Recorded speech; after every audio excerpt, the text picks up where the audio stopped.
everybody. My name is Kasey. I work at the Vellore Village Library. I'm an information assistant in youth services, and today I'm here on behalf of all of Vaughan Public Libraries with another activity idea for you and your kids while you're stuck at home these days in isolation. As we reach the end of our second week of isolation, we do have several videos up of activity ideas. If you check our Instagram feed, me and several other folks that are working for the libraries have lots of great activity ideas for you and your kids with materials that you probably have at home. And today, what I've got for you is indoor obstacle course.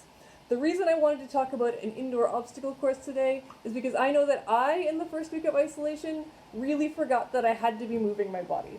It's so important for our health to keep moving our bodies, and indoor obstacle course is a really fun way to get your kids excited and moving again. It's great because there's also two steps. There's the planning of the obstacle course, which involves a lot of creativity, lateral thinking, because you encourage your kids to look at all of these things in your house that they see every day and see them differently and see how they can use them to be active and have fun. And then the second part is actually running the obstacle course, which is just great exercise for everyone. So I'm here to give you some ideas to get you started on how you would plan an indoor obstacle course in your home. Try to use some furniture within reason. We want to be safe. But if you look at chairs, chairs are great things that you can maybe crawl under. Coffee tables, sometimes also great things you can crawl under. Get us doing our army crawls on the floor if it's safe, or just crawling on our hands and knees, depending on what kind of floor you've got and how you feel about it. Try to use whatever you have in your house. Toys can become all kinds of different obstacles. You can set up a slalom for your kids. So I've just got some nesting cups here. If I set them back and forth, you can't really see it, that's fine. But you can run back and forth between them. That could be an obstacle. You can set up things on the ground that you have to step on, things that you have to jump over, things that you have to hop from one to the other. A really great tool that is extremely versatile and you can use for lots of things is if you happen to have some masking tape at home, you can set up all kinds of fun things on the floor. You can set up lines you have to jump from here to here. You can set up a full hopscotch on your floor, which you can use during the obstacle course and which you can also just use to play hopscotch when you're not running the obstacle course. You can set up all kinds of things, is what I'm trying to say. Another thing that would be good for you to work into the obstacle course, especially if you're running out of ideas or you're running out of space for the obstacle course, repetition.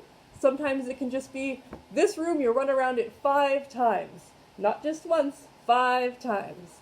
But also after a movement, any movement activity, like if someone just ran a slalom with my nesting cups there, at the end maybe you can put up a sign that says, now you have to do 10 jumping jacks before you move on to the next obstacle.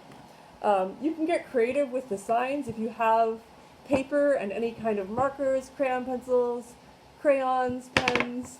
You can get kids to make up the symbols for the different activities. You can have jumping jack stations, you can have spin around stations, you can have touch your toes stations, you can have push-up stations, whatever you like.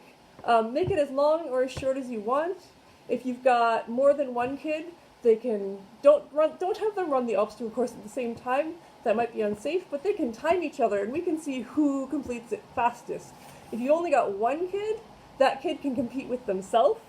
So you get them to run the obstacle course every day. Maybe start a chart on your refrigerator. See if they get better as time goes on. See if they can beat those records as we go.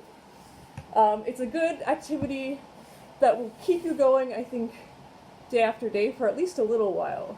And you can change up the obstacle course whenever you want or whenever you come up with a new cool idea. I would really love to hear what your ideas for an indoor obstacle course are, or if you have pictures or videos, obviously share them with us, please. We still do really want to see what you're doing at home, because we do still miss you during this closure.